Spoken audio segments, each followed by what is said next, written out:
Alex, thank you for joining us. How's your summer been? Feels like it's been a little bit of a quieter one here at the club than maybe we've had in past years. Yeah, I think it's the old sort of saying, isn't it, that everyone packs up and goes home in the summer in football. It's not always the case. Lots of stuff still happening behind the scenes. So physical changes here at the Abbey. We've replaced the toilets and the food outlet between the NRE and the main stands. We've had two full refurbishments of our hospitality lounges and also added a third external retail unit in the Habin. And very shortly we'll be adding another food unit into the South Stand, although that won't be here till probably the start of September. And obviously working hard, player signings, commercial agreements, season ticket sales, etc. And also giving people some downtime, which they fully deserved. Yeah, the hospitality spaces are particularly striking, aren't they? We had supporters here the other night for the fans forum, and yeah, everybody was pretty wowed by what they saw. Yeah, we think it's an important strand in terms of our commercial strategy. We want to provide the best possible matchday experience, whether that's for somebody coming into one of the stands or for somebody coming into hospitality. And we see it as an area that we can really lift the bar in. We're in a fantastic city here in Cambridge, offering great food, great experiences, and there's no reason why the matchday experiences and hospitality here at the Abbey shouldn't do the same. How's the summer gone in terms of ticketing retail? It seems like we've had good responses to both season tickets and the new kits. Yeah, really strong. We've seen fantastic support in terms of season tickets. We thought really long and hard about our pricing. Appreciate that costs are going up in the world, many of which we can't control, and inflation in football in particular, especially player salaries, has been difficult to combat in the last couple of years. But we wanted to offer an affordable ticketing strategy for fans, particularly under 14s. I think we've delivered that, and we've seen record numbers in terms of sales. And then from a retail perspective, we've actually run on par with last year, which when you consider last year was the launch of the rebrands, to see those levels be maintained this year has been really great to see. And also really interesting that all three kits have been more or less neck and neck, which is quite unusual. So really grateful to the media team for what they've done in delivering those launches this year. And we're hopeful for some really good sales. There's growth everywhere, isn't there? And when you think about the rising crowds over the past few years, I mean, it's likely that this season, £6,500 crowds plus is going to become the norm. Yeah, I think so. I mean, from a personal perspective, and the team here at the stadium, I think we'd be quite disappointed if it was just 6.5. We've averaged 6.6 the last few. I think we're more striving towards the 7 mark. With that, obviously puts the stadium under pressure, and there's different challenges. But on the whole, the club is putting itself in a great trajectory, and with that, we're obviously going through some change. We're having to bring on more staff. We're having to upskill. We're having to look at new ways and means to solve challenges, but they're great ones to have. And in time, hopefully, a new stadium will be on the horizon and will take us to the next level. We've had some changes at board level with Godric Smith and Mike Davey moving into chair positions. What was behind those moves? Yeah, so Sean Grady's been chair of the board for 8 years. Sean is in a key role at AstraZeneca, and his commitments have increased over time, so it was felt there was the need for a change there. Really grateful for Sean for his direction and leadership he's provided in that time. And Godric has been on the board for many years. He's a lifelong fan. He knows Paul very well, has been the chair of the trustees for the foundation in recent years. So it seems a natural transition that we bring him across. And Mike Davey, who we brought onto the board last year, former councillor, will now lead up the foundation. So more shuffling of seats rather than new bodies. And on Monday night at the Fans Forum, you revealed that we were close to coming to an agreement with a third investor. Pretty exciting news for everybody.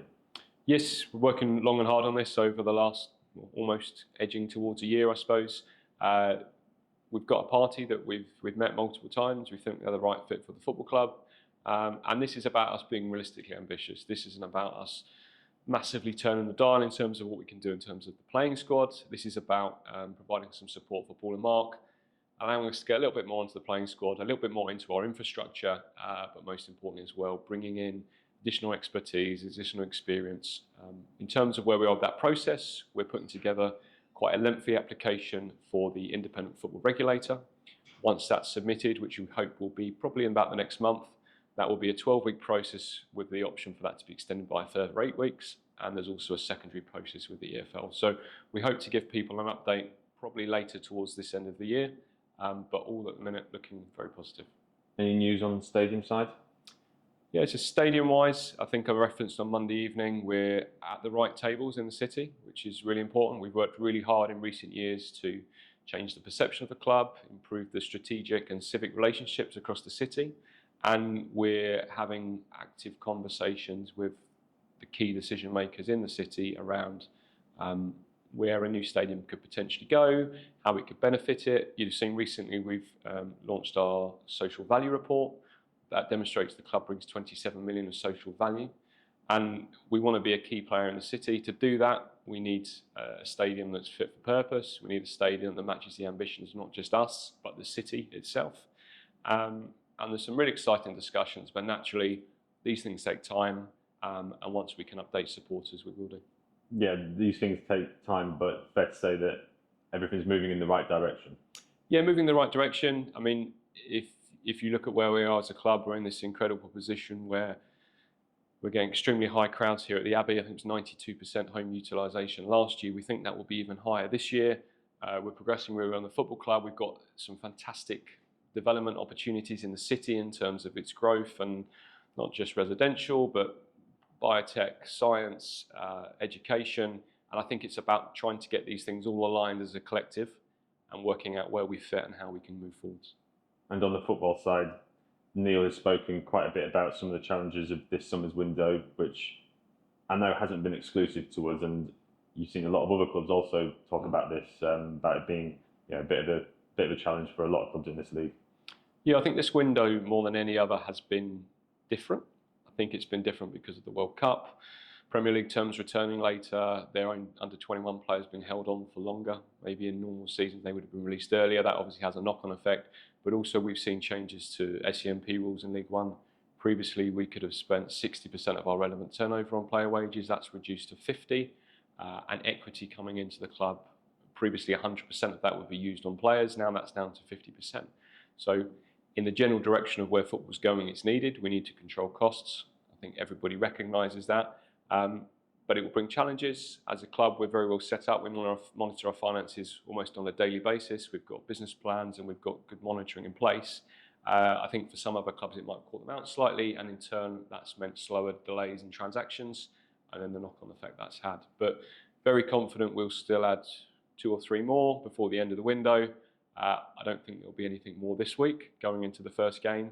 And if you look at the League Cup, where that sits in the August window, it's more likely, I suspect, there'll be lots of activity in the transfer window in that last week. We're in a huge moment for the women's team, aren't we? The club has put a lot of resource and effort into this move to Grange Road. We're really hoping to have a big crowd for that home opening game on the 23rd. Yeah, it's something we've spoken about for a long time, and appreciate that you can talk about things, but it's about making them happen. We've appointed Charlotte Crisp as general manager. She's really got hold of it and driving forward into creating a fantastic relationship with the university in Grange Road. We want to put on a matchday experience that's different. We want to provide a different offering to people in the city on a Sunday afternoon, be that families, be that students. But we also know we need to have a team that matches those ambitions. We've appointed Ethan Scott, who was previously at Norwich as assistant manager, helped get them promoted from the current tier we're in to the next tier. He brings with him different ideas and a different mantra. We want to provide exciting football. We want to provide a fantastic day out. This is almost a watershed moment in terms of where we see women's football for our club. Now it's here in the city. And we're really excited about what will come, not just this season, but in the coming seasons. What can fans expect as part of the matchday experience at Grange Road? Yeah, hopefully some of the best bits from the Abbey on a Saturday, but we're approaching this differently. This isn't about recreating an experience that we provide for men's football. We're very family orientated. It will involve lots of music, entertainment. We are launching a partnership with the Football Fun Factory that will provide a huge interactive kids zone for people to come along to. Lots more focused about how people can interact with the match day as a whole and how they can create memories away from the pitch. Well, I mean, that's been one of our biggest successes here, really, hasn't it? When you look at the matchday experience that supporters get, especially young fans, I imagine that's a big part in why we've seen crowds grow and people want to keep coming back. Yeah, we always analyse the data and put out the fan surveys. We were really fortunate. We won the Gold Family Excellence Award last year. A lot of people put a lot of hard work into that over many years. So if we can apply that to Grange Road and build on that over the coming seasons, then I think we can create something really special. finally, just a couple of days before the season starts, what's your final message to the supporters? My message to the supporters is enjoy Saturday. We haven't had the opportunity as a collective to celebrate promotion, so pre-match, let's go and do that. Come down early, have a beer, enjoy yourself. But once kickoff comes, I think Neil's spoken about it, the Abbey has been a fortress. We need to make sure it maintains a fortress.